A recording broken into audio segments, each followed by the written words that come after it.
अभ्यास करिए। अभी आपका अभ्यास परफेक्ट नहीं है, बढ़ते जरूर है लेकिन परफेक्ट नहीं है। इसलिए प्रैक्टिस करिए, अभ्यास करिए। और अभ्यास कहाँ किया जाता है? घर पर। प्रस्तुति कहाँ दी जाती है? मंच पर।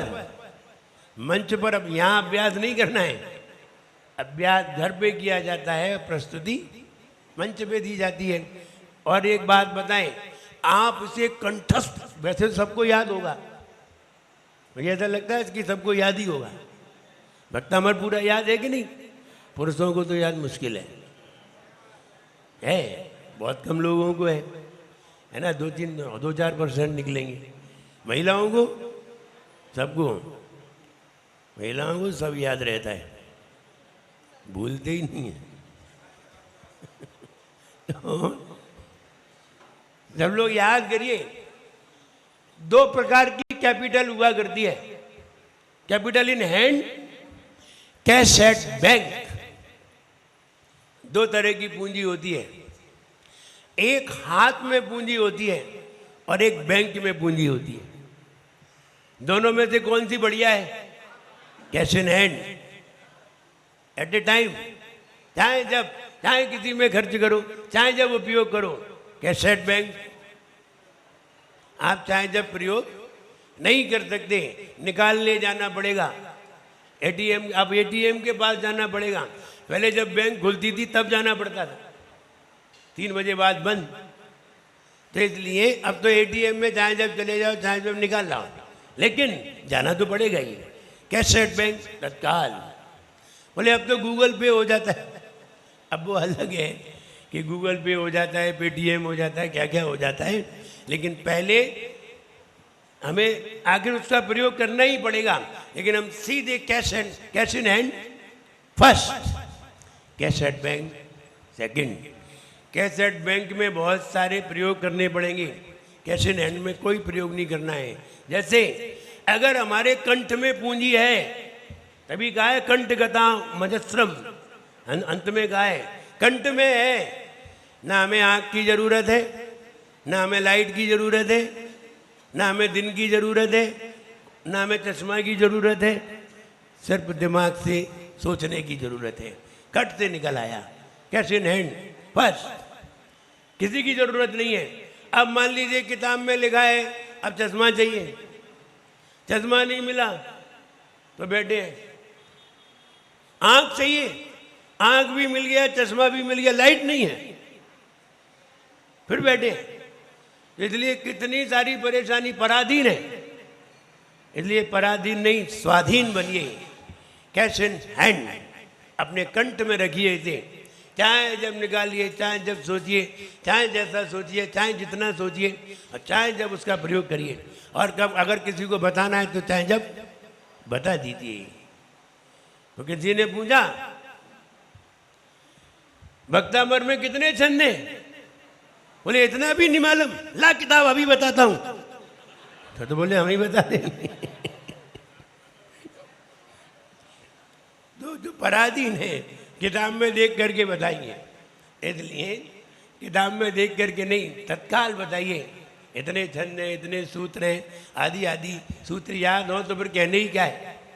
कोई व्यक्ति अगर बढ़िया सूत्र सुनाने लगे, तुम्हारे सामने गाथा सुनाने लगे, तो तुम कहो हमें तो कुछ नहीं आता, इसको तो बहुत आता है। 2-4 गाथा उसने याद कर ली, सुना दी। पंडित लोग यही तो करते हैं, 10-20 गाथाएं याद कर लेते, फटकारते हैं अच्छी तरह। लोग कहते मुझे तो बहुत विद्वान है। इसलिए आप भी संस्कृत में याद कर लीजिए। वो एक बार पता नहीं, मुझे याद नहीं आ रहा है कौन थे, तो उन्होंने वो संस्कृत की बातें कर रहे थे। अब वो जैन थे, अब वो ब्राह्मणों के बीच में फंस गए, तो उन्होंने वो संस्कृत में बोले थ्रू, तो इनको भी कुछ समझ में नहीं आया, तो इन्होंने भी द्रव्य संग्रह की पूरी गाथा फटकार दी। वो प्राकृत में थी तो उनकी समझ में नहीं आई। बोले ये तो बहुत विद्वान है। बोले हमें क्या द्रव्य संग्रह याद थी तो हमने वही सुना दी। तुम क्या समझते, हमें कुछ नहीं आता है, सब आता है। इसलिए संस्कृत में ही भक्तामृत को पढ़ना चाहिए। आप कहेंगे हिंदी में संस्कृत में क्या अंतर है? बहुत अंतर है। संस्कृत में आचार्य मानतुंग महाराज का भाव है, और हिंदी में जो हिंदी में लिखेगा उसका भाव है। उसके भाव में और आचार्यों के भाव में बहुत अंतर है। आचार्यों ने बीजाक्षर लिखे हैं और उसने हिंदी में उसे कन्वर्ट कर दिया है, इसलिए मंत्रों की सिद्धि।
वे ही वर्ड हिंदी में, वे ही वर्ड संस्कृत में है।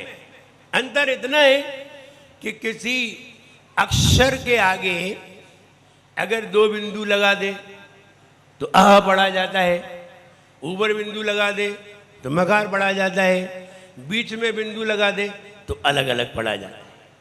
अंतर इतना ही है। बाकी संस्कृत में हिंदी में कोई अंतर। हिंदी में तो लिखते हैं पंच, अब हिंदी ऊपर लगाई कि नहीं? हिंदी में भी लगती है, संस्कृत में भी लगती है।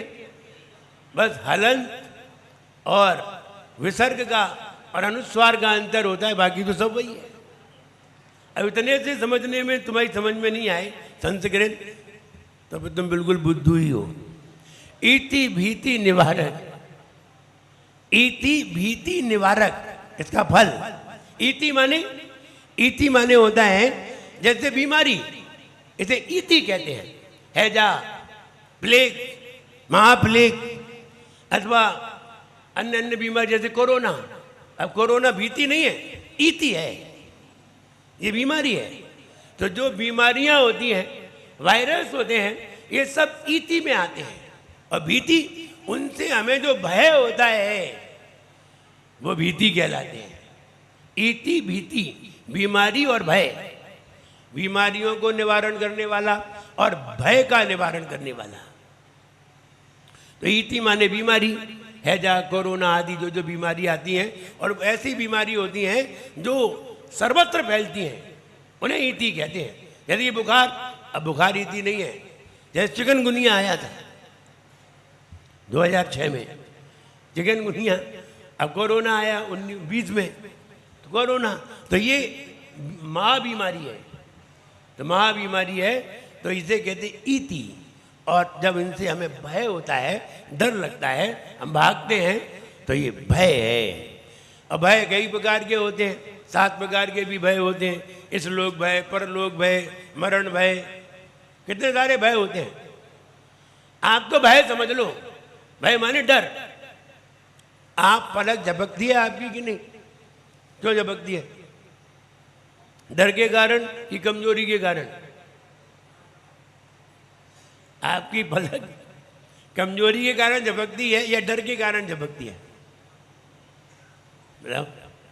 आप अभी आप झपका रहे बार बार, तो बताओ कमजोरी तो है नहीं, डर तो है नहीं, काहेगा डर? फिर भी आपकी झपक रही है। कमजोरी के कारण और भय के भी कारण। कभी जोर से धमाका हो तो भी पलक झपकता है, तो भय के कारण। और कमजोरी के कारण हमारे अंदर इतनी ताकत नहीं है कि हम पलकों को खोले ही रखें, इतनी शक्ति नहीं है। किसमें है इतनी ताकत? अनंत भगवान में है। उन्होंने आधी आंख खोल ली तो खुली है। अब चाहे उन्हें 20 साल लगे चाहे 30 साल, खुली रही। हम नहीं खोल सकते, कोई भी नहीं खोल सकता है, क्योंकि उनमें अनंत शक्ति है। मेरे अंदर अनंत शक्ति नहीं है। उन्होंने भय का नाश कर दिया है। हम भयभीत हैं। हमारे अंदर दोनों लक्षण हैं, भयभीत भी हैं और कमजोर भी हैं। कमजोर हैं इसलिए भयभीत हैं, या भयभीत हैं इसलिए कमजोर हैं? कमजोर हैं इसलिए भयभीत हैं। ताकतवर हो जाएंगे, काहे को भय? किसका भय? अनंत भगवान को किसी का भय नहीं है, क्योंकि वो कमजोर नहीं है, अनंत शक्ति है। तीर्थंकर भगवान को किसी का भी भय नहीं है। जिन्हें तीर्थंकर प्रकृति का बंध हो जाता है और जब वो तीर्थंकर के रूप में जन्म लेते हैं, किसी का भी भय नहीं होता। चाहे सामने हाथी आ जाए, चाहे बड़े से बड़ा नाग आ जाए, किसी का भय नहीं। भगवान महावीर बालपने में, वर्तमान अवस्था में सांप को उठा के ही घुमा के फेंक दिया। हाथी को एक मुक्का लगाया, वो बेचारा गिर पड़ा। तो ये शक्ति किसी से भी नहीं डरती, क्योंकि उनको तीर्थंकर प्रकृति का बंध हो जाता है। तीर्थंकर प्रकृति का बंध हो तो अतुल बल उन्हें जन्म से ही प्राप्त हो जाता है, अनंत शक्ति उन्हें बाद में प्राप्त हो जाती है। तो बल और शक्ति में क्या अंतर है? शक्ति आत्मा के अंदर होती है, बल शरीर में होता है। अंतर है, बल शरीर में और शक्ति अंदर विचारों में। इसलिए शक्ति विचारों की होती है और बल शरीर का होता है। तो अतुल बल जन्म से ही प्राप्त हो जाता है तीर्थंकरों को। शक्ति जब मुनि पद धारण करके 4 घातीय कर्म नाश करते हैं तो अनंत शक्ति प्राप्त हो जाती है। आइए, इति भीति निवारक, बीमारी और भय दोनों को निवारण करने वाला जाप देखिए। ओम ह्रीम अर्हम नमो जल्लो सही पतनम। ओम ह्रीम अर्हम नमो जल्लो सही पतनम। ओम ह्रीम अर्हम नमो जल्लो सही पतनम। वे मुनि महाराज जिनके शरीर से जल निकलता है, पसीना, जिनके शरीर से पसीना निकलता है और वो पसीना जिसके शरीर से लग जाए तो उसके रोग ठीक हो जाते हैं पसीने से। किसी का पसीना लग जाए खुजली मचने लगती है, दूसरे का पसीना लग जाए तो खुजली होने लगती है, और उनका पसीना किसी को लग जाए तो वो रोग से मुक्त हो जाता है। जल लो सही, जल औषधि, जल ही जिनका औषधि है। शरीर से कहाँ से शरीर से पसीना निकलता है? कौन से स्थान से पसीना नहीं निकलता है? शरीर में। शरीर में कितने रोम छिद्र हैं जिनसे पसीना निकलता है? जैसे साइकिल में हवा भरते हैं तो उसमें एक बल्ब लगा होता है। आप बाहर से हवा तो डाल सकते हैं लेकिन भीतर की हवा नहीं आती। ऐसे ही अंदर से पसीना तो आ सकता है लेकिन बाहर का पानी शरीर से अंदर नहीं जा सकता। तुम कितना भी हाथ डाल लो, अंदर पानी नहीं जाएगा। स्किन फूल जाएगी लेकिन अंदर पानी नहीं जाएगा। लेकिन अंदर से आ जाएगा, लेकिन जाएगा क्या? बढ़िया व्यवस्था, बाल्ब लगाया होगा अंदर, जैसा साइकिल में लगाते हैं कि अंदर जा सकता है लेकिन बाहर नहीं आ सकता, और अंदर से आ सकता है लेकिन बाहर से जा नहीं सकता। जाने के लिए मुंह खोलो अथवा नाक खोलो, इनमें से जा सकता है, लेकिन शरीर से कहीं नहीं जा सकता। पूरे शरीर में से आ सकता है।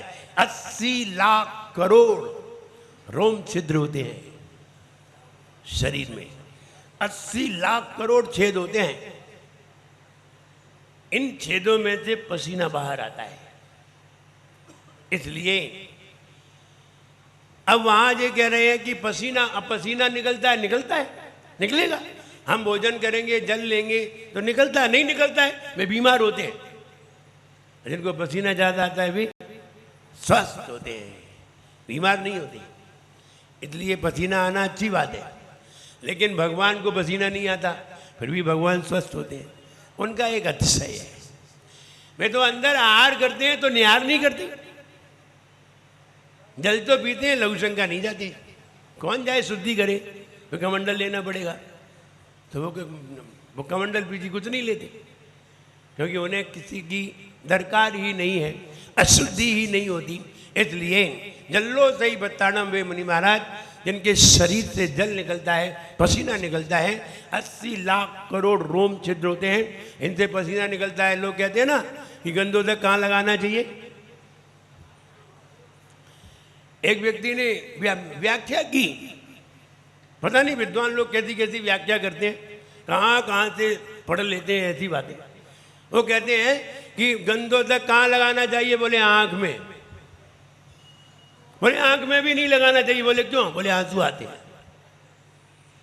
फिर बोले कहाँ लगाना चाहिए, बोले माथे पर, बोले यहाँ पर भी पसीना आता है।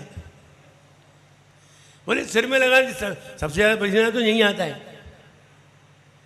फिर ऐसा कौन सा अंश है शरीर में जहाँ से पसीना नहीं आता, बोले सब जगह से आता है। फिर गंधोदक कहाँ लगाना चाहिए, अब तो लगाना ही नहीं चाहिए। इसलिए ऐसे लोग व्याख्या कर देते हैं कि वहाँ से आंखों से आंसू आते हैं, मल बहता है, शरीर से पसीना आता है। इन्हें इतनी अकल नहीं है कि आचार्यों ने क्या लिखा है ये मालूम है। बड़े भारी आचार्य बनने चले हैं, आचरण तो जरा भी नहीं है और आचार्यों का पता नहीं है, और व्याख्या जरूर करेंगे। ऐसे लोग कहते हैं कि गंधोदक का नाभि से ऊपर के स्थान पर ये सारे उत्तमांग हैं। नाभि से ऊपर का अंश पूरा शरीर कौन सा है, उत्तमांग है, उत्तम अंग है ये। फिर चाहे सर हो, चाहे हाथ हो, चाहे चेस्ट हो, कुछ भी हो, सब उत्तमांग है। तो गंधोदक कहाँ लगाना चाहिए, नाभि से ऊपर कहीं भी लगाओ, सब जगह लगाए, हाँ सब जगह लगा लो, लेकिन नाभि से नीचे उत्तमांग नहीं है। जितना भी अवधिक ज्ञान का अंश प्रकट होता है, जब सम्यक दृष्टि को होता है तो नाभि से ऊपर होता है, और मिथ्या दृष्टि को होता है तो नाभि से नीचे होता है। दोनों में अंतर है। इसलिए नाभि से ऊपर गंधोदक कहीं भी लगा सकते हैं, ऐसा आचार्यों का उल्लेख है। कई लोग कहते हैं अरे गंधोदक लेते हैं पोतते हैं, अरे पोत लेने दो, तुम्हें पोतना है तुम भी पोत लो, लेकिन दूसरे को लगाने से क्यों मना करते। बोले यहाँ लगाते हैं, यहाँ लगाते, हम कहीं भी लगाएं, नाभि से नीचे नहीं लगाइए। इसलिए किसी को ऑब्जेक्शन भी नहीं करना चाहिए कि गंधोदक कहाँ लगाया जाए, यहाँ लगाए, यहाँ लगाएं, आँख में लगाएं, यहाँ लगाएं, यहाँ लगाएं, कहीं भी लगाओ, सब जगह लगाओ। इसलिए गंधोदक कोई ऐसा नहीं है कि जहाँ मल आता है वहाँ नहीं लगाना चाहिए, इसका कोई उल्लेख नहीं है। नाभि से ऊपर उत्तमांगों पर गंधोदक लगाना चाहिए। हमारे अंगों में उत्तम विचार आए, उत्तम दृष्टि बने और हमारा मन पवित्र हो। इसलिए निर्मलम निर्मलीकरणम, पवित्रम निर्मलम निर्मलीकरणम। तो निर्मली क्या है, यानी मेरी दृष्टि इतनी निर्मल हो जाए, जैसे पानी में गिरी हुई चीज, निर्मल पानी में गिरी हुई चीज दिखाई दे जाती है, तत्काल दिखाई दे जाती है। ऐसे हमारे मन में कोई भी विचार आए तो हमें तत्काल पता चल जाए कि ये वाला विचार हमें हटाना चाहिए। निर्मलम निर्मलीकरणम। अब निर्मली क्या करें, निर्मली क्या चीज है, पढ़ तो लेते हैं, तो निर्मली माने दृष्टि। ये गंधोदक निर्मल है, मेरी दृष्टि इससे निर्मल हो। ऐसे मुनि महाराज जिनके शरीर से निकलने वाला पसीना औषधि बन जाता है, वे मुनि महाराज विदेश क्षेत्र में विराजमान, उनको मेरा बारंबार प्रणाम हो भी। शरीर का पसीना ऐसे ही औषधि नहीं बन जाता, हम स्वयं स्वस्थ होते हैं, प्रशस्त होते हैं, और जब ईश्वर का ध्यान करते हैं तब कहीं जाकर के वो पसीना औषधि बनता है। जब तप करते हैं, भयंकर तप करते हैं, तब जाकर के वो शरीर का निकलने वाला पसीना औषधि बनता है। हर किसी का नहीं होता। जो विशेष तप करते हैं और उन्हें ये रिद्धि प्राप्त हो जाती है, उनकी बात है। हर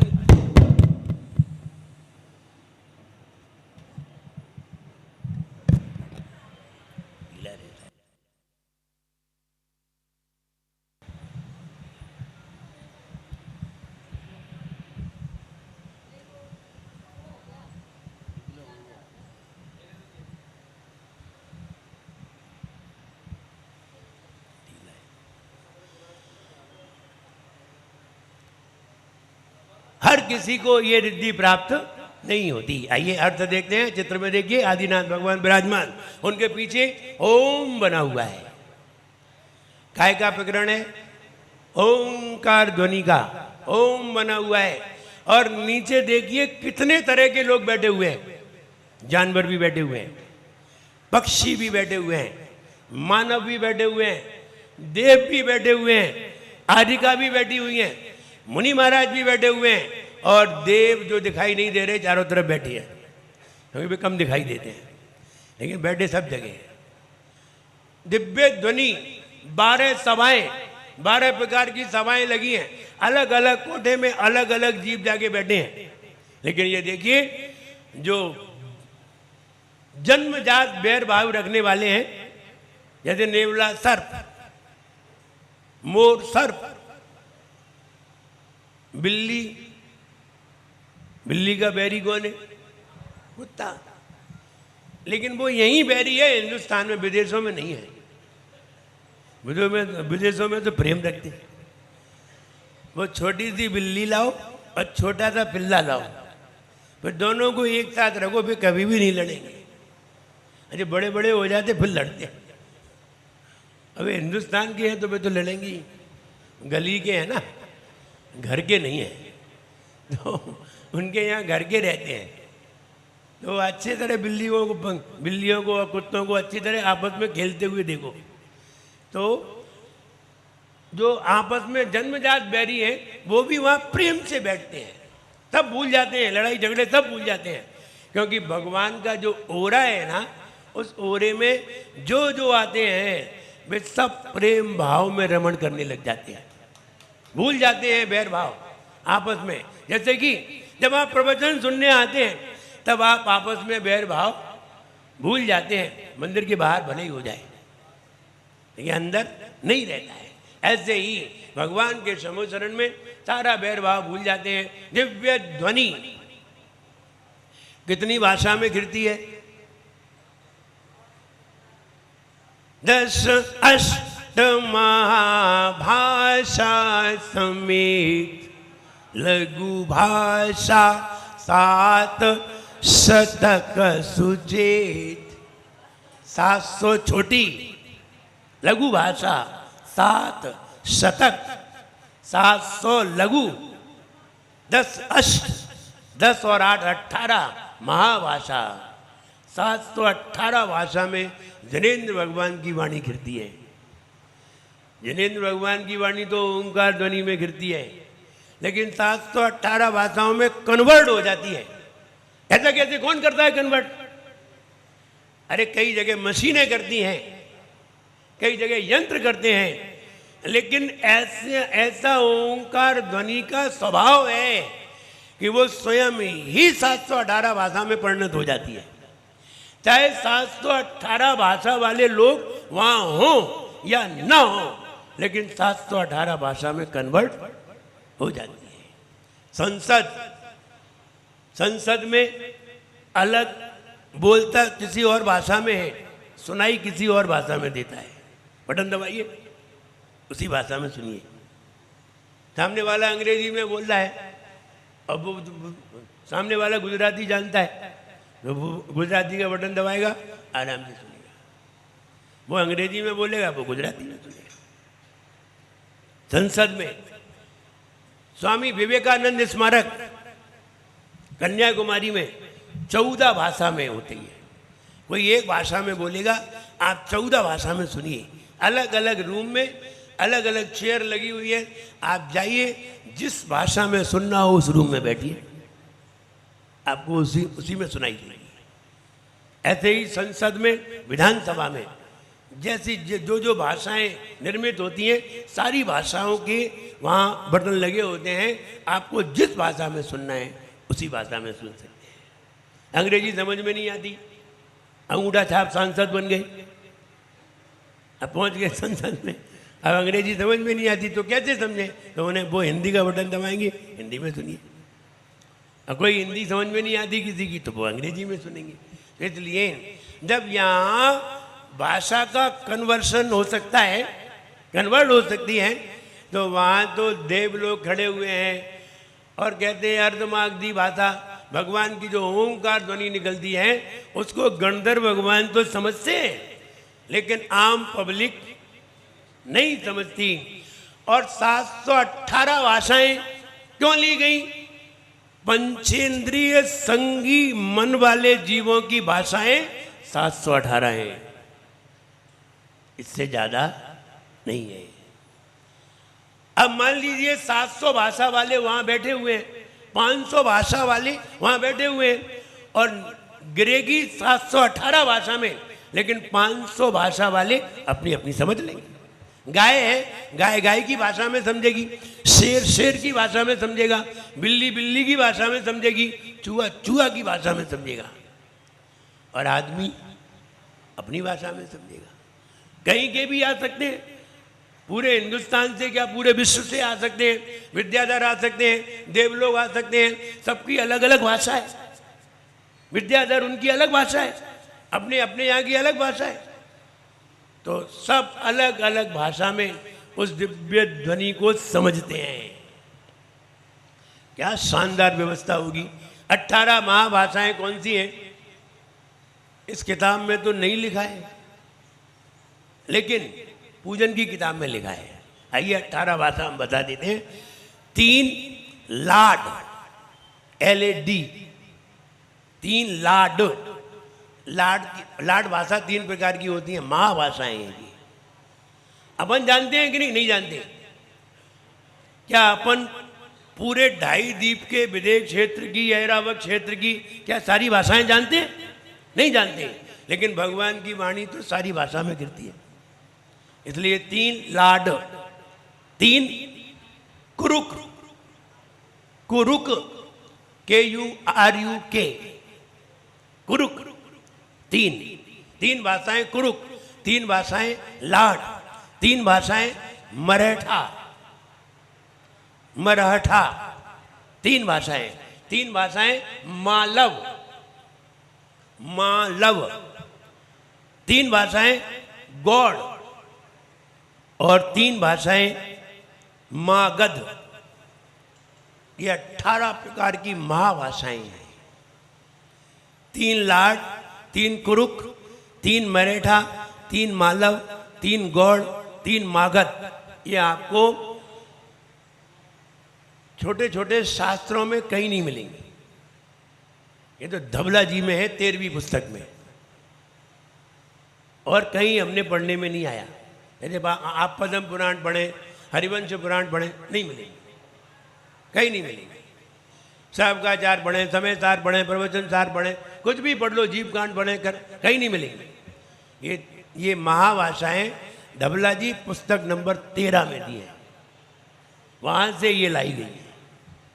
तो 18 महाभाषा और 700 लघु भाषा, हिंदी, अंग्रेजी, उर्दू, फारसी जितनी भी है सब लघु भाषाएं हैं।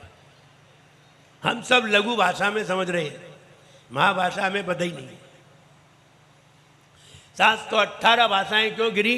क्योंकि पंचेंद्रिय संगी जीवों की, जो मन वाले हैं, समझते हैं, उनकी भाषाएं 718 ही हैं, इससे ज़्यादा नहीं है। इसलिए 718 भाषा में कम में क्यों नहीं गिरी? कम में गिरती और दूसरी भाषा के लोग बैठे होते तो वे तो कहते क्या कह रहे हैं भाई, समझ में नहीं आ रही, वो बोर हो जाता। बोर हो जाता तो क्या करता आनंद भैया? बोर हो जाता तो आदमी क्या करता है? चला जाता है। 2 ही काम कर सकता है, या तो चला जाए या फिर सो जाए, सो जाए या फिर चला जाए। एक 8 महीने का बच्चा, 6 महीने का बच्चा, अब माँ ने दूध पिला दिया, अब माँ उसे सुला रही है, सो नहीं रहा है, तो माँ क्या करती है? बताओ क्या करती है? तो 2 झापड़ नहीं लगाती, झापड़ लगाई तो रोएगा, उसके कान पे थप्पी मारती है, कान पे पीठ पे कहीं भी थप्पी मारेगी। और क्या गाती है? कोई गीत गाती है, लल्ला लल्ला लोरी, जो भी गाती है, लल्ला लल्ला लोरी, दूध की कटोरी, दूध में बतासा, ऐसा गाती है। अब ये बताओ, वो 6 महीने का बच्चा क्या जाने की कटोरी क्या होती है, क्या जाने बतासा क्या होता है, मुझे मालूम है? नहीं मालूम। और माँ जबरदस्ती सुनाती जाती है, 1 बार हो गई, 2 बार हो गई, 3 बार हो गई। अब वो क्या करे बेचारा, भाग तो सकता नहीं है, तो बताओ क्या करेगा? बोले सो जाओ, दही में भलाई है, वरना ये सुनाती रहेगी और हमें झेलना पड़ेगी। तो वो चुपचाप सो जाता है, सो गया, माँ बंद हो जाती है। और जब तक सोएगा नहीं तब तक वो तो सोते कब है, या तो बोरियत हो जाए, तो उन्हें तो बोरियत हो जाएगी, वो कहे हमें समझ में ही नहीं आ रही, और समझ में नहीं आएगी तो बोर हो जाएगा, और बोर हो जाएगा तो फिर या तो सो जाएगा या फिर उठ के, अब उठ के भागने की व्यवस्था नहीं है तो सोने की तो है। प्रवचन में समझ में नहीं आ रही तो क्या करोगे? उठ के जाना ठीक नहीं है, लोग क्या कहेंगे, तो अब करोगे क्या, ये तो बताओ। धीरे से सो लेंगे, कोई पूछेगा तो कहेंगे ध्यान से सुन रहे हैं, आप ये मत समझना कि हम सो रहे हैं। तो 718 भाषा में जिनेंद्र भगवान की वाणी घिरती है। अब दूसरी बात सुनिए, भाषा बनाने का अधिकार किसे है? भाषा कौन बनाता है? मानव। सारी भाषाओं का निर्माण मानव ने किया, सारी भाषाएं, चाहे संस्कृत हो, अंग्रेजी हो, उर्दू हो, लेकिन जानवरों की भाषाओं का निर्माण मानव ने नहीं किया। जानवर की भाषाएं मानव बोल सकता है। एक मानव है जो ऑलराउंडर है, शेर की आवाज बोल ले, गधे की बोल ले, कुत्ते की बोल ले, एक कुत्ता आदमी की नहीं बोलेगा। आदमी सबसे ज्यादा खतरनाक है। अभी एक वो व्यंग याद आता है, बोले गधे के बच्चे को क्या कहते हैं? गधे का जो बच्चा है उसे क्या कहोगे आप? गधा। शेर के बच्चे को शेर, गधे के बच्चे को गधा, शेर के बच्चे को शेर, चिड़िया के बच्चे को चिड़िया, तोता के बच्चे को तोता, आदमी के सुअर के बच्चे को सुअर, आदमी के बच्चे को कुछ भी कह सकते, कुछ भी कह लो आदमी के बच्चे, ये ऑलराउंडर है। वक्त आ जाए तो गधा भी कह लो, सुअर भी कह लो, कुछ भी कह लो आदमी के बच्चे को, क्यों कह लो? जो ऑलराउंडर है ये सब कर सकता है, इसलिए इसको सब कहा जा सकता है, सब कर सकता है। शेर का काम आदमी कर सकता है। आदमी ने सबको बांधा, चाहे शेर हो, चाहे हाथी हो, चाहे वो ताकतवर हो, उसको भी बांध लिया। जानवरों को जोड़ो, उसने देवों को भी बांध दिया, उठा के देवों को भी बुला के बांध के डाल दिया। आदमी सब कर सकता है। सबसे खतरनाक प्राणी दुनिया में आदमी है, और सबसे कमजोर प्राणी दुनिया में आदमी है। जन्म ले तो 1 साल तक तो उठे नहीं, जन्म ले तो 1 साल तक तो चले ही नहीं, वो इंतजार करो 1 साल तक। गाय का बच्चा है, वो जन्म ले 2 दिन में दौड़े।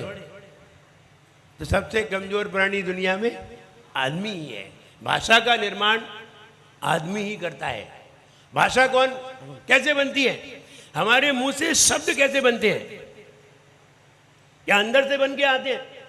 नहीं नहीं, सारा प्रोडक्शन यही है, यहां से लेके यहां तक सारा प्रोडक्शन। यहां से तो कुछ नहीं, यहां से सीधी हवा आती है बस। आप हारमोनियम बजाते, हारमोनियम में नीचे से तो हवा आती है, और हवा को वर्ड कौन बनाते हैं? बटन, बटन वर्ड बनाते हैं, हवा नहीं। हवा तो एक ही तरह की है, हवा तो एक ही तरह की है। जैसे आपके मीटर में करंट आता है, मीटर में इलेक्ट्रिक करंट आता है। अब बताइए वो इलेक्ट्रिक करंट फ्रिज का है या कूलर का, पंखे का है या हीटर का? नहीं नहीं, करंट तो एक ही तरह का है, जिसमें जाएगा उसी का कहलाएगा। ऐसे ही हवा तो अंदर से एक ही तरह की आती है, और यहां से आकर के प्रोडक्शन चालू होता है। अगर आपने मुंह का कोई भी अंश प्रयोग नहीं किया और सीधी यहां से हवा फेंकी, और आपने अपने होठों को गोल कर लिया, तो ओ निकलेगा। होठों को बंद कर लिया तो मां निकल आएगा। जीभ तुमने ऊपर की दांत की जड़ पे लगा दी तो ना निकल आएगा। अगर कोई प्रयोग नहीं किया तो सीधा ओ निकलेगा और कुछ नहीं निकलेगा। जब ओंकार ध्वनि देते हैं तो कुछ नहीं, कोई प्रयोग मत करो। जीभ, दांत, कंठ, तालु, किसी का प्रयोग मत करिए, ओ निकलेगा बस। क्योंकि वो मुंह तुम्हारा ऐसा है, मुंह तुम्हारा गोल है इसलिए वो निकल रहा है। मुंह गोल नहीं हो तो कई लोग कैसी कैसी डकार लेते हैं, हे करते हैं। ऐसी डकार क्यों ले रहे हैं भाई? आपने मुंह गलत तरीके से खोला। अगर ऐसे गोल खोलते तो ओम निकलती, तुमने ऐसा खोल दिया टेढ़ा मेढ़ा तो फिर वैसी आवाज निकलेगी। अब इसका मतलब ये डकार ऐसी नहीं है, तुम्हारा मुंह ऐसा हुआ है। तो कई लोग कैसी कैसी डकार लेते हैं। एक बार मैं हार कर रहा था, मेरे बाजू में एक माता जी हार कर रही थी। उन्होंने इतनी जोर से डकार ली, हम तो डर गए। हमारे संग में जितने भी गए होंगे सब डरे, पहली बार जैसे ही गए, और उन्होंने तो डकार क्या ली। विक्की सागर की तो अंजलि ही छूट गई होती, वो तो बच गए, पकड़े रहे, यूं पकड़ ली इन्होंने। तो हमें डर गए, मुझे क्या हो गया, क्या हो गया? ये मेरी कुछ नहीं, डकार आई है। अरे यार, इतनी जोर से डकार। तो अब वो माता जी ललितपुर में नहीं आई होंगी, नहीं तो पता चल जाती कैसी डकार आती है। तो कहने का मतलब ये है कि किसी किसी को ऐसी डकार क्यों आती है? इसलिए आती है वो अपना मुंह वैसा ही कर लेते हैं। अगर ऐसा गोल करोगे तो ओम आएगी, और ऐसा नहीं करोगे और दूसरी तरह का करोगे तो दूसरी तरह की आवाज आएगी। जैसे तुम्हारे ओंठ घूमेंगे वैसी ही आवाज आएगी। इसलिए शब्दों का प्रोडक्शन नाभि से नहीं होता, नाभि से तो हवा फेंकी जाती है। प्रयोग कंठ से लेकर के ओंठ तक, दांत का प्रयोग कर रहे हो तो अलग अलग शब्द आएंगे, ओंठ का प्रयोग कर रहे हो अलग शब्द आएंगे, कंठ का प्रयोग कर रहे हो अलग शब्द आएंगे, और सीधा हवा का प्रयोग कर रहे हो अलग शब्द आएंगे। तो सारा प्रोडक्शन यहाँ से और ओंठ के बीच का है। और सारे शब्दों का खेल एक जरा से एक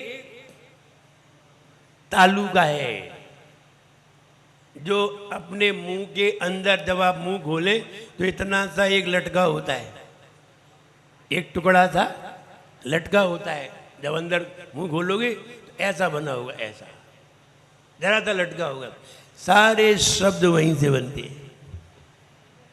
उसको काट दिया जाए,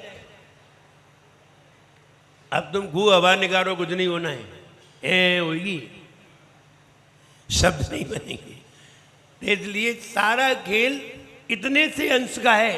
अगर हमारे मुंह में, कंठ में ऊपर की तरफ इतना सा अंश नहीं होता, हमारी भाषा खत्म हो जाती है, हम कुछ भी नहीं बोल पाते। सारा खेल उसी का है, उसको दोबारा लगाया नहीं जा सकता, उसको नहीं लगाया जा सकता। कुछ भी लगा लो, दांत लगा लो, सब लगा लो, लेकिन वो नहीं लगा सकते। उसका कोई भी तरीका नहीं है। कोई ना तो दोबारा किसी का, जैसे कि किडनी तो बदल जाती है, वो ना बदलेगा ना लगेगा। इसलिए जो गूंगा है गूंगा ही रहेगा। वे गूंगे हैं क्यों, कारण क्या है? देखना उनका जब वो मुंह खोलेंगे सीधा प्लेन होगा, बीच में कुछ होगा ही नहीं। इतना सा वो क्या बोलते, कागला बोलते हैं, कई लोग उसे कुत्ता बोलते हैं, कागला। इतना सा कागला बहुत काम का है। उसी से सारे शब्दों का निर्माण होता है। बाकी कोई भी जानवर भाषा नहीं बोलते, जानवरों की भाषा अनक्षर है।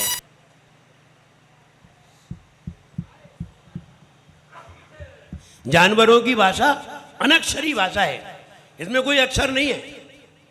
लेकिन मानव की भाषा अक्षरी भाषा है। हम हिंदी बोल रहे हैं, उर्दू बोल रहे हैं, संस्कृत बोल रहे हैं, अंग्रेजी बोल रहे हैं, सब भाषा बोल सकते हैं, अक्षरी है, अक्षर है इसमें। लेकिन जानवरों की भाषा में कोई अक्षर, आप कहेंगे तोता, तोता को हम जैसा बोलते हैं वैसा तोता बोलता है, तो तोता तो रट्टू तोता है, वो तो एक्टिंग करके दिखाता है, शब्द नहीं बोलता है। इसलिए यहाँ हम ये कहना चाहते हैं सारी भाषाओं का निर्माण किसका है? मानव का है। हमने रामायण देखी हो तो रामायण में एक जामवंत, कैसा उनका मुंह बनाया था, भालू जैसा। भालू कभी भी मानव की भाषा नहीं बोल सकता है, कोई भी जानवर मानव की भाषा नहीं बोल सकता, कोई भी पक्षी नहीं बोल सकता। क्यों? कि किसी के कंठ में कागला नहीं होता, कोई भी जानवर के कंठ में कागला नहीं होता है, कोई भी जानवर हो। और कोई भी पक्षी के मुंह में कागला नहीं होता। जीभ होती है लेकिन कागला नहीं होता, सिर्फ मानव के पास होता है और किसी के पास नहीं होता। इसलिए अक्षरी भाषा बोलने का अधिकार मानव को है। देवों में जो शरीर ही नहीं होता, उनका तो वैक्रियक शरीर है, इसलिए वहाँ कागले की कोई बात ही नहीं है, वे तो कोई सी भी भाषा बोल सकते हैं। लेकिन जिनका मुंह है, जीभ है, होंठ है, लेकिन वे कागला के अभाव में भाषा का निर्माण नहीं कर सकते, और हमारे पास है। इसलिए विशेषता है, कागला है तो भाषा बनेगी, नहीं तो नहीं बनेगी। आइए अर्थ देखते हैं। स्वर्गापवर्ग, स्वर्ग अपवर्ग, अपवर्ग माने मोक्ष। स्वर्ग और मोक्ष गम मार्ग, गमन करने के मार्ग को विमार गणेशा, विमार गणेशा, विमारगण माने खोज, इष्ट माने जिसे हम चाहते हैं, विमार गणेशा इष्ट, विमारगण माने खोज, रिसर्च, इंक्वायरी। स्वर्ग और मोक्ष के गमन के मार्ग को खोजने में समर्थ सद्धर्म तत्व, सद्धर्म, सत माने सही, धर्म, सत्य धर्म के तत्व को कथन, एक कथन करने वाली, सत्य धर्म के तत्व का कथन करने वाली, एक कथन करने वाली, सत्य धर्म के तत्व का कथन करने वाली, पटुस त्रिलोक्या, पटुस कथन करने में, पटुस माने कैपेबल, समर्थ, त्रिलोक्या तीनों लोक में, तीनों लोक के प्राणियों को सत्य धर्म का कथन करने में समर्थ, दिव्य ध्वनि, ऐसी दिव्य ध्वनि, दिव्य ध्वनि और दुंदुभी में क्या अंतर है? दिव्य ध्वनि और दुंदुभी में ये अंतर है, दिव्य ध्वनि भगवान का प्रवचन है, दुंदुभी भगवान का प्रचार है। दुंदुभी अनाउंस है और दिव्य ध्वनि प्रवचन है। तो प्रवचन सभा में होता है और अनाउंस बाहर होता है। दुंदुभी दिव्य ध्वनि, ये दिव्य ध्वनि है और वहां दुंदुभी है, अनाउंस दुंदुभी है। दिव्य ध्वनि भवती होती है, ते आपकी, विशद विशाल अर्थ, विशाल अर्थ वाली, सर्व भाषा, सभी भाषाओं में स्वभाव स्वभाव से परिणाम कन्वर्ट गुणई प्रयोज्या, ऐसा गुण ही उसका प्रयोजन है। दिव्य ध्वनि स्वयं ही कन्वर्ट हो जाती है, इसे कोई कन्वर्ट नहीं करता, स्वयं ही कन्वर्ट हो जाती है। ऐसा कैसे हो जाता है? अब ऐसा कैसे हो जाता है ये मत पूछो, ऐसा होता है ये जानो। कैसे हो जाता है? भगवान के वहां पर ऐसे अतिशयकारी कार्य हैं जिन्हें आप ये नहीं कह सकते कि ऐसा कैसे हो जाता है। ऐसा होता है, ये जानिए। भगवान चलते हैं आकाश में, कैसे चलते हैं? बस चलते हैं, कोई नीचे कोई पाटे नहीं लगते, आकाश में चलते हैं। आश्चर्य। अब आश्चर्य कुछ नहीं है, जब तुम्हें इसका ज्ञान होगा तो पता चल जाएगा क्या भगवान आकाश में कैसे चलते हैं। तो यहां यही बता रहे हैं कि स्वर्ग और मोक्ष के मार्ग को खोजने में, स्वर्ग और मोक्ष के मार्ग को खोजने में समर्थ है। सत्य धर्म तत्व कथनई, सत्य धर्म के तत्व को कहने में समर्थ है। तीनों लोक के प्राणियों को ऐसी दिव्य ध्वनि विशाल अर्थ वाली है जो स्वयं ही स्वभाव से अपने आप ही सभी भाषाओं में कन्वर्ट हो जाती है। कौन करे? 718 भाषाएं किन्हें मालूम है? कोई को नहीं मालूम, देवों को भी नहीं मालूम। 718 भाषाओं में कौन कन्वर्ट करे? तो कोई कन्वर्ट करने वाला नहीं है। ये तो ऐसा स्वभाव है कि जैसे ही दिव्य ध्वनि खिरती है वैसे ही सभी भाषाओं में अपने आप कन्वर्ट होकर के पहुंच जाती है। आप जिस भाषा को जानते हैं उसी भाषा में परिणत होकर के आ जाती है। आश्चर्य है, ध्यान रहे, अगर आश्चर्य नहीं होता तो सारे लोग भगवान को अतिशयकारी कैसे कहते हैं? अतिशय माने ही आश्चर्य है। जो हम नहीं कर सकते हैं, हमने कभी सुना नहीं, कर भी नहीं पाया, और वैसा वहां हमें दिखाई दिया, यही तो आश्चर्य है। ओंकार ध्वनि हमारी समझ में नहीं आती, हम सुनते रहते हैं, बस बैठे रहते हैं, सुनते रहते हैं, लेकिन उसका क्या अर्थ है ये नहीं समझ। और भगवान की दिव्य ध्वनि सब सुनते तो सब हैं, अंतर इतना ही है कि उनकी 718 भाषाएं हैं वो सारे लोग समझ लेते हैं, और सारे लोग समझ लेते हैं, और किसी की समझ में ना आए तो उसका जाना बेकार हो जाए। और समोध शरण में कोई व्यर्थ जाता नहीं है। पहली बात तो वहाँ कौन सी क्वालिटी के लोग जा रहे हैं? सम्यक दृष्टि। कौन सी क्वालिटी के? सम्यक दृष्टि लोग जा रहे हैं। उनका समय खराब नहीं होना चाहिए और उन्हें हर बात समझ में भी आना चाहिए। सम्यक दृष्टि और मिथ्या दृष्टि में क्या अंतर है? इतना ही अंतर है कि सम्यक दृष्टि जीव अगर 1000 बैठे होंगे तो सभी के विचार एक होंगे। सम्यक दृष्टि 1000 बैठे हो तो 1000 के विचार एक से होंगे, और मिथ्या दृष्टि 100 बैठे हो तो उनके विचार 100 होंगे, एक भी कम नहीं होगा। ये मिथ्या दृष्टि और सम्यक दृष्टि में अंतर है। सम्यक दृष्टि 1000 होंगे, 1000 से पूछो कि तुम्हारा लक्ष्य क्या है, तो वो कहेंगे ज्ञान को पाकर के मोक्ष को पाना। अब मिथ्या दृष्टियों से पूछो तुम्हारा लक्ष्य क्या है, यही शादी होना। ये कहेंगे हमारे घर में शांति रहे, ये कहेंगे हमारा व्यापार चले, ये कहेंगे हम स्वस्थ रहें। देखो सबके अलग अलग, एक के भी विचार नहीं मिलेंगे और सम्यक दृष्टि के सबके एक विचार मिलेंगे।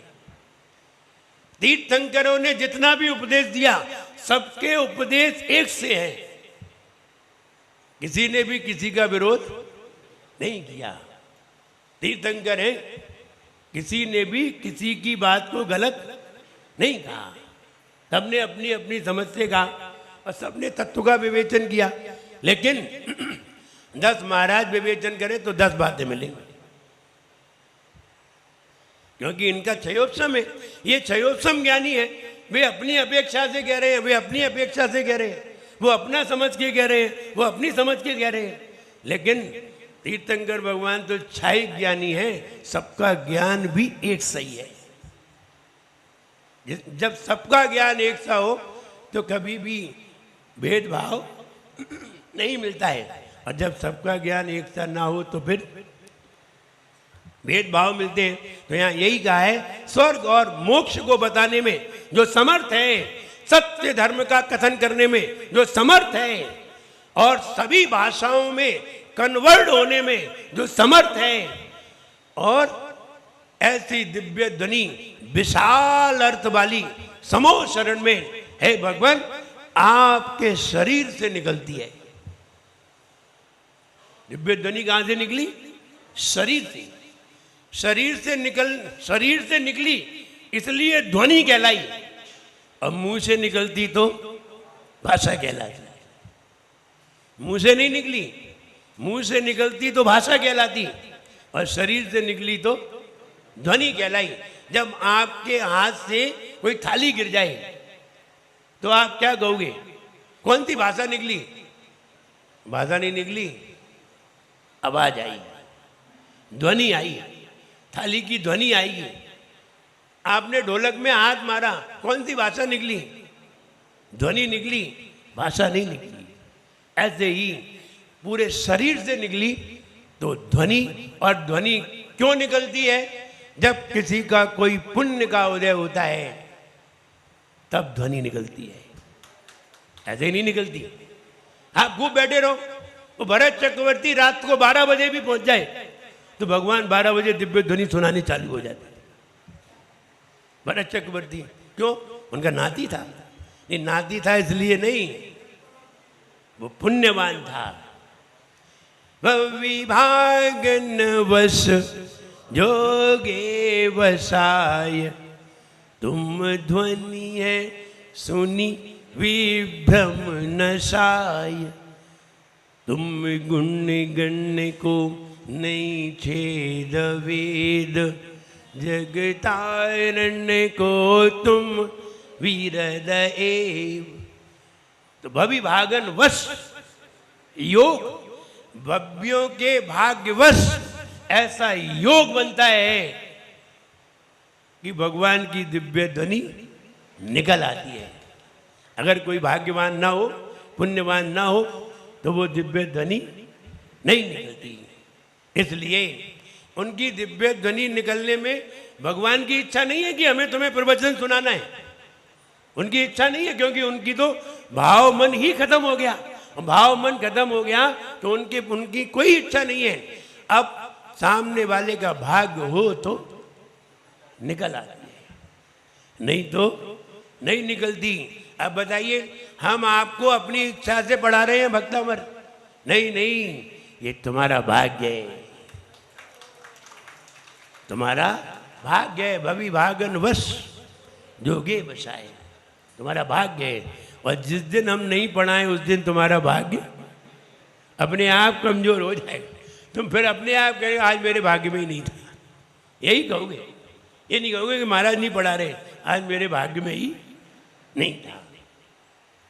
आज कौन सा पाप का उदय आया जो मेरे भाग्य में नहीं था? चक्रवर्ती जब महाराज को पड़गान करने के लिए खड़ा होता, और जब कोई महाराज नहीं आते उसके चौके में तो रोता और कहता आज कौन सा मेरा पाप कर्म का उदय है कि आज कोई मुनिराज मेरे यहाँ आहार करने के लिए नहीं आए। एक बार जब चक्रवर्ती खड़ा पटरानियों के साथ पड़गान करने के लिए, और समाचार आया कि सारे महाराज तो भड़क गए। अब चक्रवर्ती दुखी, अब रानियों ने कहा अब नहीं आ रहे तो चलो। अब वो फिर भी खड़ा और बड़ा दुखी, आज मेरा कैसा पाप कर्म का उदय है कि आज कोई भी मेरे यहाँ नहीं आया। ऐसा सोच करके बड़ा अपने मन में दुखी था।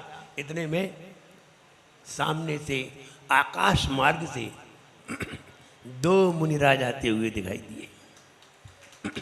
रिद्धिधारी मुनि महाराज, आकाशगामी रिद्धि और युगल मुनि, और जैसे ही थोड़े दिखाई दिए, सांप नजर आए, तो चक्रवर्ती खड़ा खड़ा देखता रहा और देखते देखते वो जमीन पे उतरे और उतर करके चक्रवर्ती के पास आके खड़े हो गए। पुण्य, तो ये कहें महापुरुषों का पुण्य ही अलग होता है, वे खड़े हो जाएं। कई लोग कहते हैं ना कि वो आए थे तो इसलिए आचार्य महाराज आ गए। पुण्य है, किसी का पुण्य होता है, बहुत पुण्य होता है तो आ जाते हैं, राजा महाराजा आ जाए कहीं से और वो महाराज को पड़ गए, उनका पुण्य है।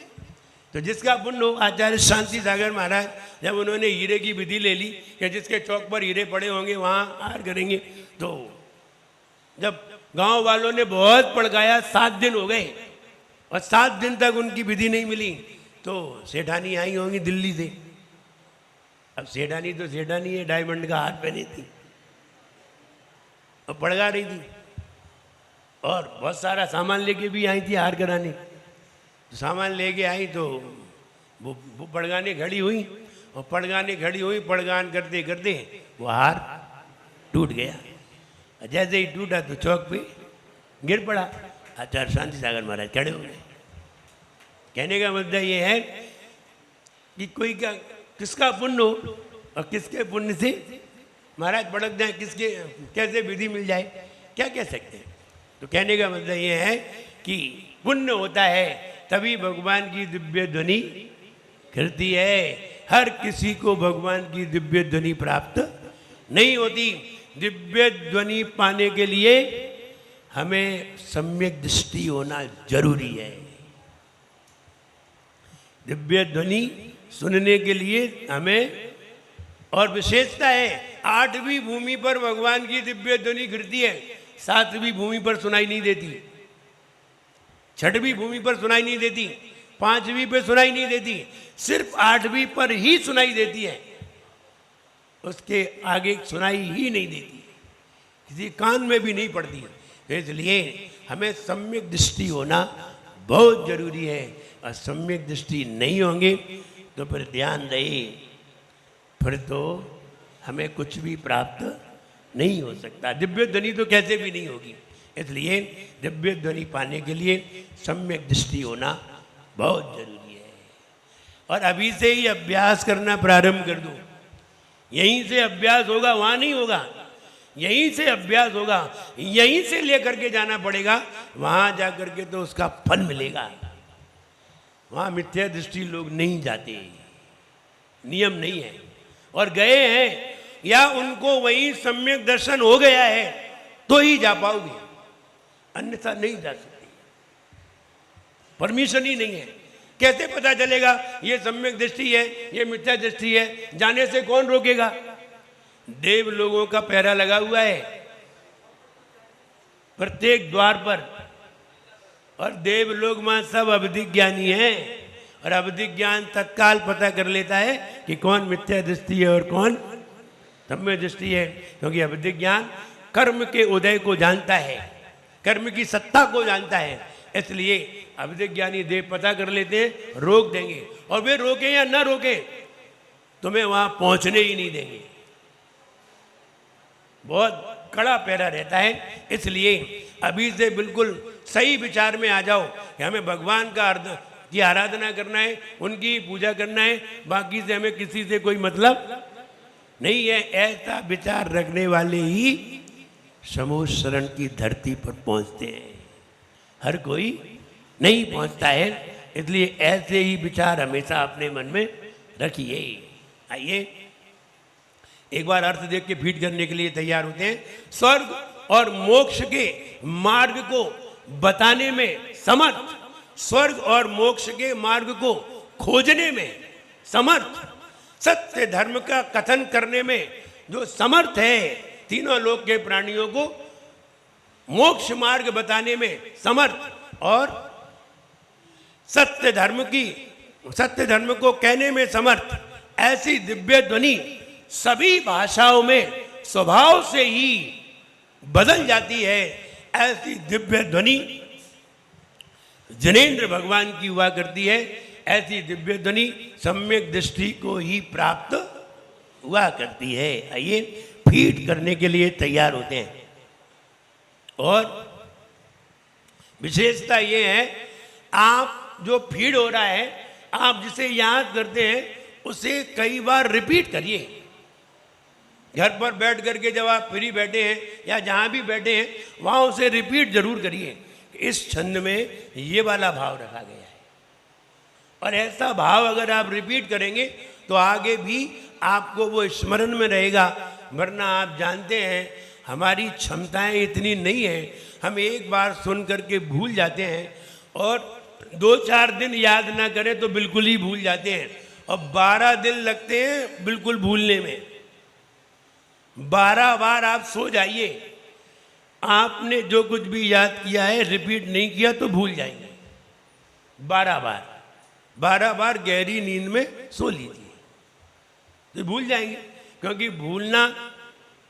सोना भूलना है। और सोने के बाद तुम इसीलिए मंदिर आते हो, सो करके उठे फिर मंदिर आए, और फिर सोएंगे तो फिर मंदिर आएंगे। तो आप सोने के बाद मंदिर इसलिए आते हैं कि हम अपने स्वरूप को कहीं भूल ना जाएं। और 12 दिन नहीं आए ना तो तुम बिल्कुल भूल जाओगे। कोई व्यक्ति 12 दिन मंदिर ना आए तो बिल्कुल भूल जाएगा। इसीलिए सूतक 12 दिन का लगता है सब कुछ भूलने के लिए। सोहर 10 दिन की होती है और सूतक 12 दिन का लगता है। ज़्यादा इसलिए लगता है कि हम उसके साथ कई दिन रहे हैं, इसलिए वो ज़्यादा याद आएगा। और जो नया नया मेहमान आया है ये तो अभी आया था, इसलिए ज़्यादा इससे अटैचमेंट अभी हुआ नहीं है। इसलिए सोहर 10 दिन और मरण का 12 दिन। 12 बार गहरी नींद में सो जाइए, भूल जाओगे अपने आप की कौन क्या था। फिर तो कोई याद दिलाएगा तो याद आएगी, वरना याद अपने आप नहीं आएगी। जो 12 दिन बाद भी नहीं बोले वे गहरी नींद में सोए नहीं है अभी, उन्हें जरा गहरी नींद में सुला दो, सब भूल जाएंगे। इसलिए सूतक सोहर भी इसीलिए लगते हैं। आइए फीट करने के लिए तैयार होते हैं।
आज्ञा चक्र पर ध्यान। स्वर्ग और मोक्ष को खोजने में, स्वर्ग और मोक्ष, हे भगवान, स्वर्ग और मोक्ष को खोजने में, सत्य धर्म को कहने में, हे भगवान, स्वर्ग और मोक्ष को खोजने में, सत्य धर्म को कहने में जो समर्थ है, हे भगवान, स्वर्ग और मोक्ष को खोजने में, सत्य धर्म को कहने में जो समर्थ है, सभी भाषाओं में परिवर्तित होने में, सभी भाषाओं में परिवर्तित होने में जो समर्थ है, ऐसी दिव्य ध्वनि हे भगवान आपकी समोध शरण में कीर्ति है। हे भगवान, हे भगवान, स्वर्ग और मोक्ष को खोजने में, स्वर्ग और मोक्ष को खोजने में, सत्य धर्म को कहने में जो समर्थ है, स्वर्ग और मोक्ष को खोजने में, सत्य धर्म को कहने में जो समर्थ है, और सभी भाषाओं में परिवर्तित होने में जो समर्थ है, ऐसी दिव्य ध्वनि समोध शरण में आपकी कीर्ति है। ऐसी दिव्य ध्वनि समोध शरण में आपकी कीर्ति है। हे भगवान, स्वर्ग और मोक्ष को खोजने में, सत्य धर्म को कहने में जो समर्थ है, स्वर्ग और मोक्ष को खोजने में, सत्य धर्म को कहने में जो समर्थ है, और सभी भाषाओं में स्वभाव से ही परिवर्तित हो जाती है, सभी भाषाओं में स्वभाव से ही जो परिवर्तित हो जाती है, ऐसी दिव्य ध्वनि आपकी समोध शरण में हुआ करती है। ऐसी दिव्य ध्वनि, अक्षयकारी दिव्य ध्वनि आपकी समोध शरण में हुआ करती है। अंतिम बात, हे भगवान, स्वर्ग और मोक्ष को खोजने में, सत्य धर्म को कहने में जो समर्थ है, और सभी भाषाओं में स्वभाव से ही परिणमन कर जाती है, ऐसी दिव्य ध्वनि समोध शरण में आपकी हुआ करती है। रिपीट, हे भगवान, हे भगवान, स्वर्ग और मोक्ष को खोजने में, सत्य धर्म को कहने में जो समर्थ है, सभी भाषाओं में स्वभाव से ही परिणमन कर जाती है, ऐसी दिव्य ध्वनि समोध शरण में आपकी हुआ करती है। हे भगवान, स्वर्ग और मोक्ष को खोजने में, सत्य धर्म को कहने में जो समर्थ है, और सभी भाषाओं में स्वभाव से ही परिणमन कर जाती है, ऐसी दिव्य ध्वनि समोध शरण में आपकी हुआ करती है। क्लियर? बहुत सरल है। हाँ, सुनाइए धन्य कुमार जी।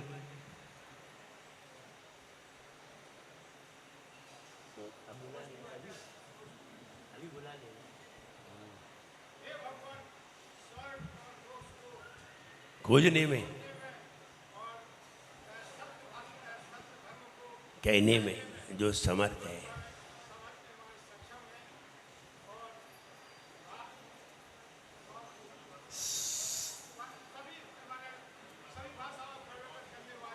सभी भाषाओं में परिणमन कर जाती है, करने वाली है, समोध शरण में हुआ करती है। बहुत अच्छी, बहुत बढ़िया।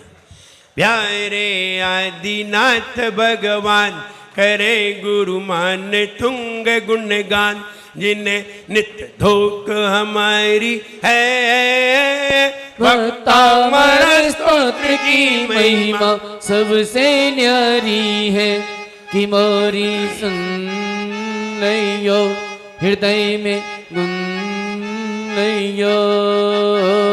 स्वर्ग मोक्ष का मार्ग बताकर उनकी खोज कराती, सत्य धर्म का तत्व बताती, तीन लोक दिखलाती। द्रव्य गुणों पर्यायों को जो विशुद्ध रूप में गाए, ओंकार में निकले गुण में दिव्य धुनि कहलाए। जिसे सुन करके होता ज्ञान, सुने वह पा जाता निर्वाण। ध्वनि शुभ गुण की प्यारी है, भक्तामर स्तोत्र की महिमा सबसे न्यारी है, कि मोरी सुन लियो हृदय में गुन लियो। स्वप्न में यदि गाय पहाड़ पर चढ़ती हुई दिखाई दे, स्वप्न में यदि गाय पहाड़ पर चढ़ती हुई दिखाई दे, तो तुम्हें कहीं ना कहीं धन पड़ा मिलेगा। कहीं ना कहीं धन पड़ा मिलेगा। तुम्हें कहीं जाना नहीं पड़ेगा, तुम्हें मिल जाएगा अपने आप। और यदि स्वप्न में मल मूत्र अपने तन पर लग जाए तो धन का लाभ होगा। स्वप्न में मलमूत्र अपने तन पर लग जाए तो धन का लाभ होगा। और यदि दिखे तो फिर हानि होगी। स्वप्न में मलमूत्र दिखे तो हानि होगी, और अपने तन पर लग जाए तो लाभ। और किसी को अगर अपने शरीर का मोटापा कम करना हो तो वो व्यक्ति एक रांगे की अंगूठी बीच की उंगली में पहने, दोनों उंगली में रांगे की अंगूठी पहने, तो उसका धीरे धीरे मोटापा कम हो जाता है। और एक और है योग, जो हमारे विज्ञ सागर महाराज कभी कभी बताते हैं, हम बधाई दे रहे हैं। उसको एक योग जरूर करना चाहिए। जब कोई आपसे पूछे कि खाना खाओगे तो ये ऐसे मुंडी हिलाना करना चाहिए। बोले आज उपवास है तो बोले ऐसे करना है। ये दो योग जरूर करे, उसका मोटापा अवश्य कम होगा। 2 महीने में ही अंतर दिखाई देगा। एक ऐसा, एक ये वाला और एक ये वाला, लेकिन समय पे। नहीं तो कहेगी खाना खाओगे तुमको, हाँ। उल्टा योग नहीं करना है, सही योग करना है।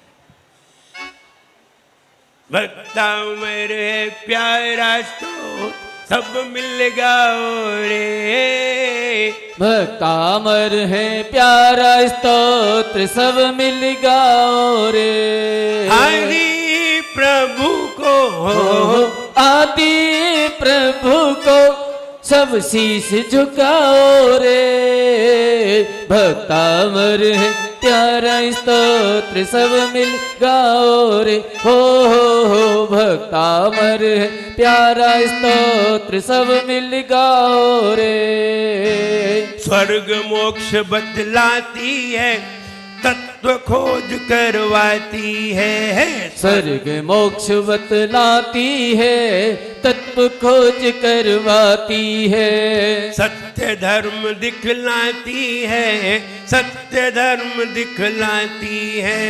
सत्य धर्म दिखलाती है, सत्य धर्म दिखलाती है। द्रव्य गुणों पर्यायों को विशद सभी भाषाओं में, द्रव्य गुणों पर्यायों में विशद सभी भाषाओं में। दिव्य ध्वनि कीर्ति हो, दिव्य ध्वनि कीर्ति निशंक बनाए रे।